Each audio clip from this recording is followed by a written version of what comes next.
नमस्ते दोस्तों, स्वागत है आप सबका स्पेशल ब्लॉग में। मैं हूं आपको दिस पूजा स्वागत करती हूँ सभी के मेरे चैनल पर। तो दोस्तों कैसे हैं आप सब? उम्मीद करते हो सभी अच्छे होंगे। भगवान से हमेशा यही प्रार्थना करती हूँ कि जितने भी मेरे यूट्यूब फैमिली है सभी बहुत अच्छे रहे और सभी का जो स्वास्थ्य है बहुत ही ज़्यादा सही रहे। तो दोस्तों यहाँ और ये सुबह सुबह के टाइम, तो हर रोज़ मैं सुबह उठती हूँ लेट। रात को भले ही मुझे कितने रात जगा लो कोई दिक्कत नहीं है, बस ये है कि एक बार अगर मैं रात को सो जाती हूँ ना 3-4 बजे, तो फिर मैं सुबह नहीं उठ पाती हूँ, सुबह लेट ही उठती हूँ। और जिस दिन सुबह बाहर नहीं जाना होता ना उस दिन खास करके लेट हो जाती हूँ। तो यहाँ पे रात का कुछ मिश्रण बनाकर मैं रखी थी तैयार करके। इसमें पालक काट कर और बेसन और गेहूं का आटा मिक्स करके रखी थी। नमक लाल मिर्ची डाला नहीं था क्योंकि बच्चों का नाश्ता है, तो उसी का मैं बना रही हूँ चीला। और ये जो मिश्रण है मैं फ्रिज में रख रखी थी। तो तावा पे मैंने आज जो है ऑयल डाला है और ऑयल डालने के बाद में ये चीला टाइप का जो बना रही हूँ इसे डाल दिया है। क्योंकि सोनू का तबीयत अभी ठीक ठाक चल रहा है, ना तो सही है ना ही बहुत ज़्यादा ख़राब है। साथ में मेरा यहाँ पे चाय बनकर बिल्कुल रेडी हो चुका है। तो आप समझ सकते हैं मैं कितने बजे उठ चुकी हूँ। लेट लेट तो कहती रहती हूँ, लेकिन मेरा 6 बजे पानी आता है, मुझे अक्सर उठना पड़ता है। और उठने के बाद में पानी वगैरह भर के या तो दोबारा सो जाती हूँ या फिर जो है कंटिन्यू काम करने लग जाती हूँ। लेकिन मेरा नाइट का जो रूटीन है ना वो हमेशा लेट ही होती है। और रात को भले ही मैं सारा रात जग लूँगी, मुझे उसमें कोई दिक्कत नहीं है। रात को जगने की है ना एक तो आदत सी हो गई है मुझे, क्योंकि वीडियो वगैरह रात को अगर एडिटिंग करती हूँ ना तभी मेरे लिए परफेक्ट टाइम रहता है। वो इसलिए वॉइस ओवर करती हूँ ना, तो बच्चे अगर बोलते तो नहीं हो पाता है। और बच्चे रात को फिर देर रात तक सोते हैं, इसलिए मुझे रात को जगने की आदत पड़ी हुई है। और हर औरत को शायद पड़ जाती है जब बच्चा हो जाता है ना, तब उनका टाइम टेबल रूटीन वगैरह कुछ भी अपने अकॉर्डिंग नहीं होता, सब कुछ बच्चों के अकॉर्डिंग ढल ही जाता है। तो दोस्तों नाश्ता वहाँ पे एक जो है चीला बन चुका था, मैंने सोनू को दे दिया है। अब एक चीला बन रहा है और चीले को बनने में ना काफ़ी ज़्यादा समय लग जाता है। तो इसे ना मैं रख दूँगी यहाँ पे धीमे गैस पर। जब तक ये बन रहा है धीमे गैस पर तब तक मैं यहाँ पे चाय पी लूँगी। और छोटू का तबीयत यहाँ पे बहुत ज़्यादा ख़राब है। अभी आपको वो एक्टिव दिख रहा होगा। देखिए छोटा बच्चा होता है ना, चाहे आप कितना भी उनको बीमार देख लीजिए लेकिन वो एक्टिव ही रहता है। उसको मैं दवाई तो दे रही हूँ लेकिन अभी तक कोई फ़ायदा नहीं हुआ है। और आज उसका है ना दूसरा तीसरा दिन हो रहा है। अगर कल तक वो सही नहीं होता है तो फिर मुझे डॉक्टर जो है चेंज करनी पड़ेगी, यानी दूसरी जगह से दवाई लानी पड़ेगी। और सोनू को कल का दिन जब मैं दवाई लेने गई थी ना, उसको घर पर छोड़ के गई थी क्योंकि उसका तबीयत ठीक नहीं है और सांस फूलता है। तो मैं नहीं चाहती हूँ उसे किसी भी तरह से ट्रेबल यानी जरा सा भी उसे घर से बाहर भी मतलब निकालने का परेशानी हो, क्योंकि डॉक्टर ने साफ माना किया है उसको आप ज़्यादा देर तक चलाया मत करो और भागा दौड़ी ना करें, नहीं तो उसको सांस फूल जाएगी। यानी आप लोग समझ सकते हैं किन किन कारणों से बच्चों को परेशानी हो सकती है या फिर बड़ों को। तो वही चीज़ों से उसकी परहेज की जा रही है। तो जी मेरा चाय पीना जो है कंप्लीट हो चुका था और नाश्ता वहाँ पे बनकर रेडी हो चुका था, जो कि छोटू आपको दिख नहीं रहा होगा, वो अंदर बैठ के खा रहा है रूम के अंदर। मैं सोच रही हूँ यहाँ से थोड़ा सा बर्तन कर लूँ क्योंकि बच्चों ने अभी अभी नाश्ता मतलब कर ही रहा है, तो उनको अभी जो है ज़रूरत नहीं है। दोपहर का खाना थोड़ा सा लेट बनाऊंगी, तो मैं यहाँ पे थोड़ा सा बर्तन करूँगी ना, जगह हो जाएगा। बहुत ज़्यादा खचाखच भरा हुआ है बर्तन। ठंड हमारी यहाँ पे बहुत ज़्यादा पड़ चुका है। आप लोगों के वहाँ पे किस तरह की ठंड पड़ रहा है कमेंट करके ज़रूर बताएं। और कौन सी जगह से आप लोग देख रहे हैं मुझे अभी तक नहीं पता। जितने भी मेरा यूट्यूब फैमिली है कमेंट करके ज़रूर बताएं कि कौन से शहर से आप लोग देख रहे हैं मुझे।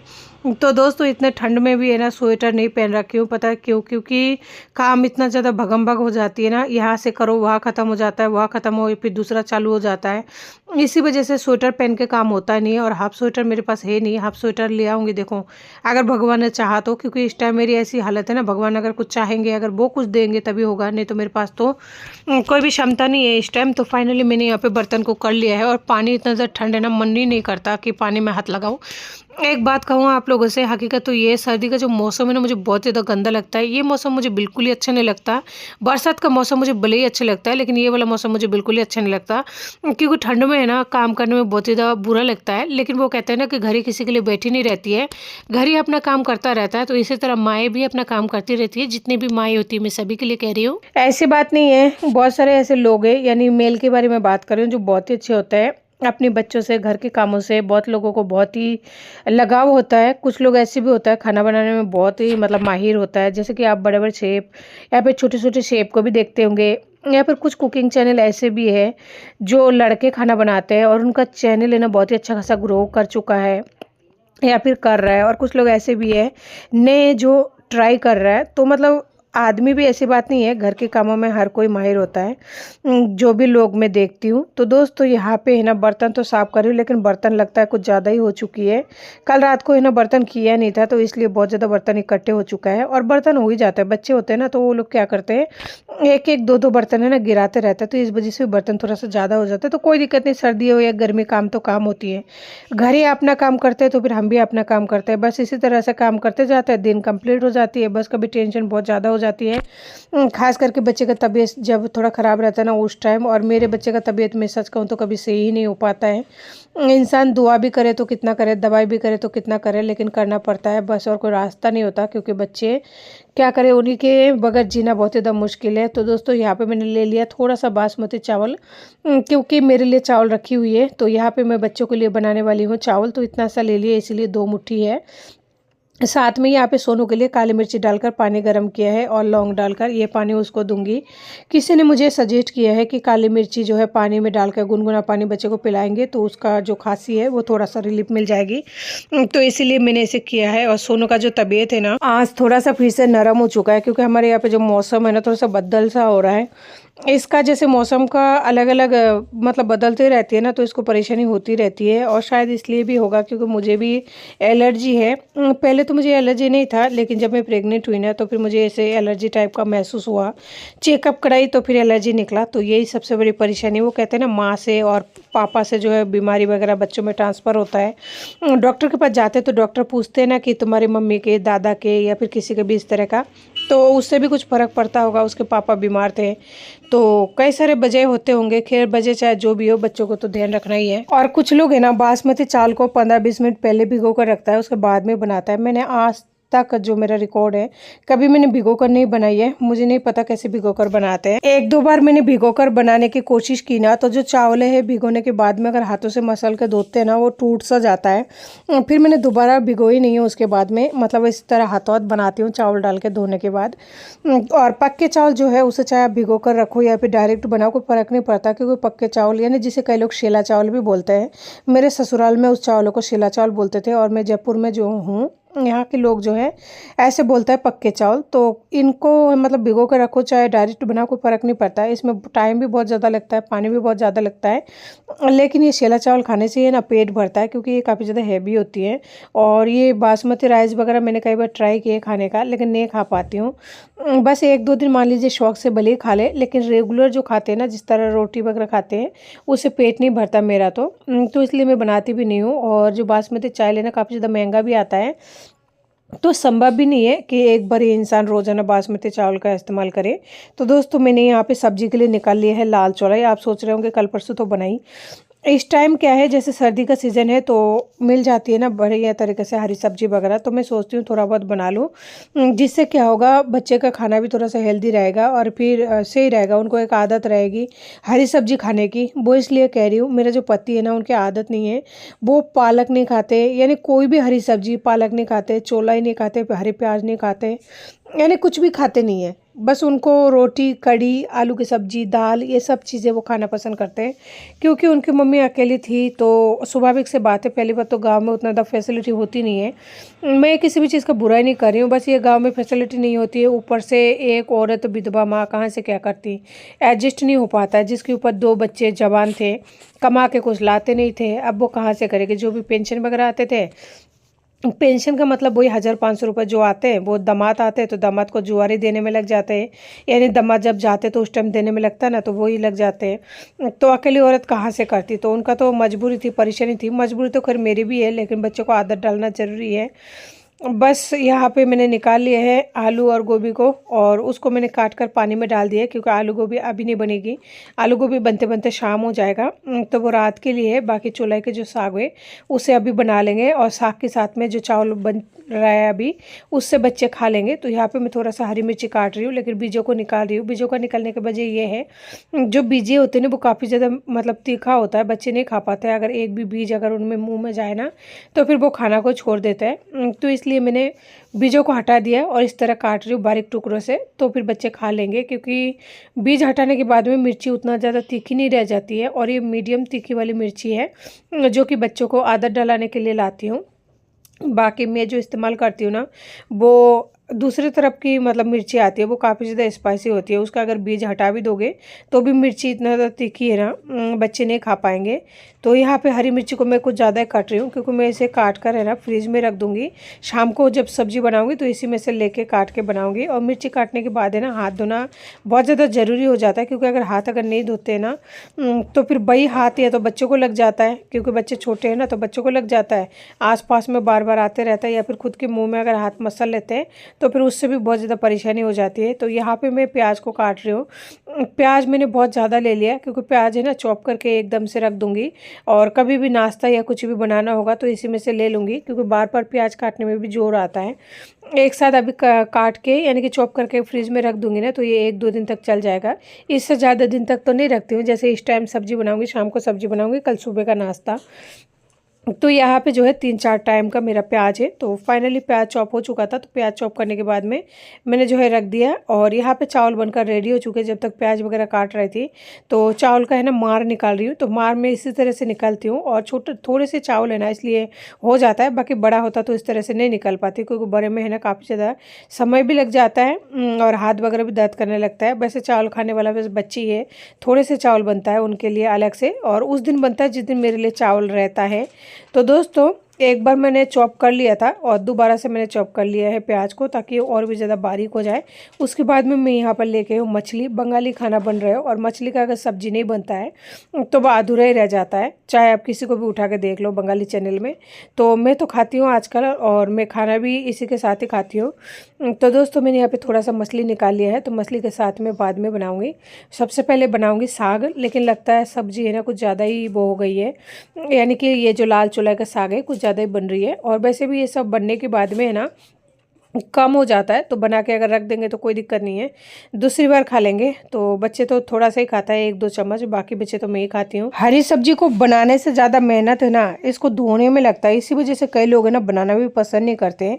और सस्ते तो आता है, लेकिन मेहनत बहुत ज़्यादा लगती है। दोस्तों भगवान किसी को भी ये श्राप ना दे, यानी कि दुश्मन के दुश्मन को भी ये वाला श्राप ना दे कि बाप जिंदा हो और बच्चे है ना बहुत ज़्यादा तड़पे पिता की प्यार के लिए, उनको देखने के लिए, उनकी स्पर्श के लिए। और भगवान ऐसी बाप को भी औलाद ना दे, क्योंकि वो औरत भी नहीं चाहती होगी जिसका मतलब बच्चा है कि मैं उस बच्चे को जन्म दूं और उसके बाद में वो पिता द्वारा इतना ज़्यादा टॉर्चर हो। तो भगवान आप ऐसे लोगों को है ना औलादी मत दिया करो। आप ऐसे लोगों को औलाद दिया करो ना कि जो तरसते हैं, तड़पते हैं, मंदिरों में जाते हैं, मस्जिद में जाते हैं, हर धर्म को मानने के लिए तैयार है। कुछ लोग तो अपनी औलाद को पाने के लिए, बेटे को पाने के लिए धर्म तक परिवर्तन कर देते हैं। कहते हैं अगर कोई, मैंने देखा है कि अगर कोई हिंदू भी है ना तो वो भी मुसलमान बन जाता है। मैंने देखा है बहुत लोगों को परिवर्तन करते हुए, हिंदू धर्म या मुंडन धर्म जो भी है, कि मुझे औलाद मिल जाए, औलाद का सुख मिल जाए। लेकिन जिनको औलाद नसीब हो जाता है ना, कुछ मांगे, किसी भी तरह से मन्नत वगैरह बिना मांगे परेशान हुए, वो इंसान हॉस्पिटल तक डिलीवरी के लिए नहीं लेके जाता है, टिटनेस का इंजेक्शन तक ले लगवाता है।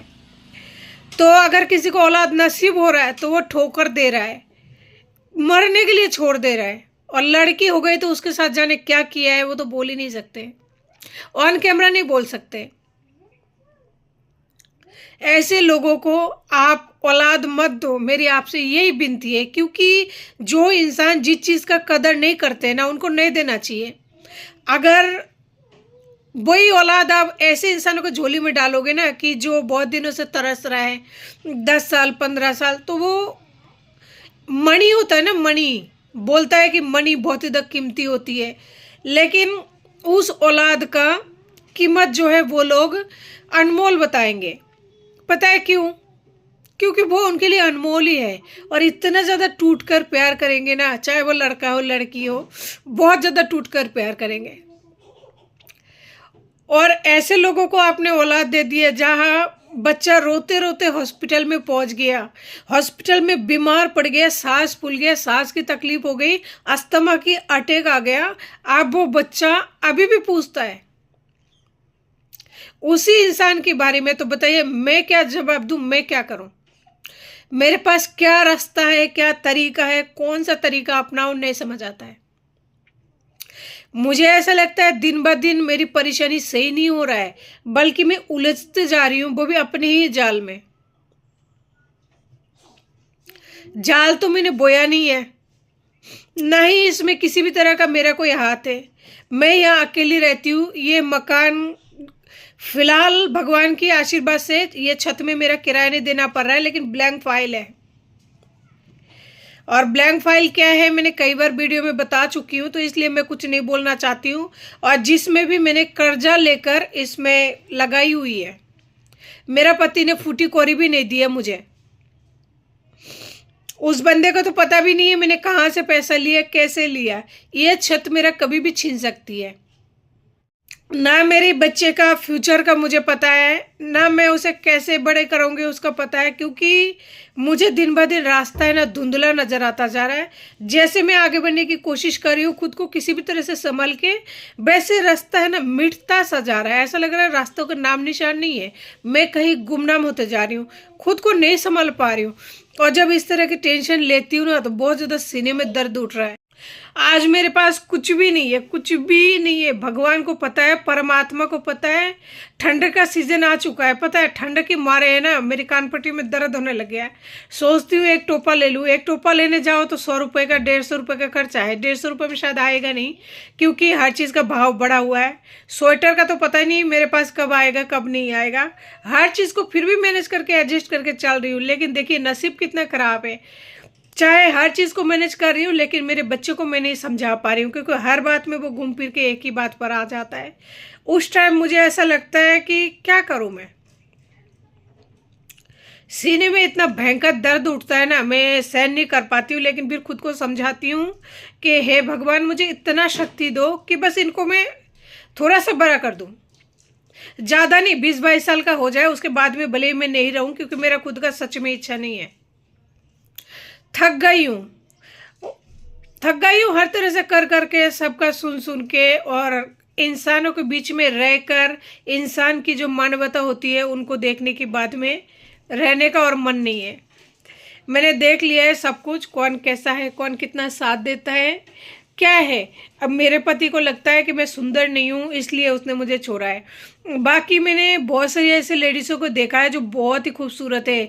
आप लोग जानते होंगे सोशल मीडिया पर भी है ना, बहुत सारे खूबसूरत लेडीज़ें हैं, उनके भी पति द्वारा बहुत ही ज़्यादा ऐसे हरकतें हैं। ऐसे लेडीज़ें हैं जो सिंगल है, वो लोग मेरे से बहुत ज़्यादा खूबसूरत है। तो खूबसूरत अगर किसी को छोड़ना होता है ना तो वो मैटर नहीं करता, कोई भी चीज़ मैटर नहीं करता। जिस इंसान को छोड़ना होता है ना वो ऐसे ही बिना किसी बात के छोड़ के जाता है, और ये वजह भी नहीं देता कि तुझे इसलिए छोड़ा गया है, इल्ज़ाम लगा के जाते हैं। कोई ना, शायद मेरे नसीब में हारी लिखा हुआ है तो मुझे कोई फ़र्क नहीं पड़ता। अब शायद मुझे हारी एक्सेप्ट करना अच्छा लगने लगा है। हर तरह से हार को एक्सेप्ट करना मुझे अब मंजूर है, मुझे कोई फ़र्क नहीं पड़ता। क्योंकि दिल टूटते टूटते ना दिल में कुछ बचा ही नहीं है, दिल मतलब कचूमर सा बन गया है। तो फिर बताइए कि अब टूटने के लिए बचा क्या है? कुछ नहीं बचा है। बस एक ही चीज़ का भगवान से इस टाइम में उम्मीद करती हूँ कि भगवान मुझे मेरे बच्चों को कम से कम 20 साल का 22 साल का कर जाने दो। उसके बाद में चाहे आप कुछ भी कर लेना, आपका जो भी फैसला होगा। क्योंकि इस वक्त जो मेरा समझ चल रहा है ना, मैं नहीं समझ पा रही हूँ। तो आज की वीडियो को इसी के साथ ऐड करती हूँ। नमस्ते।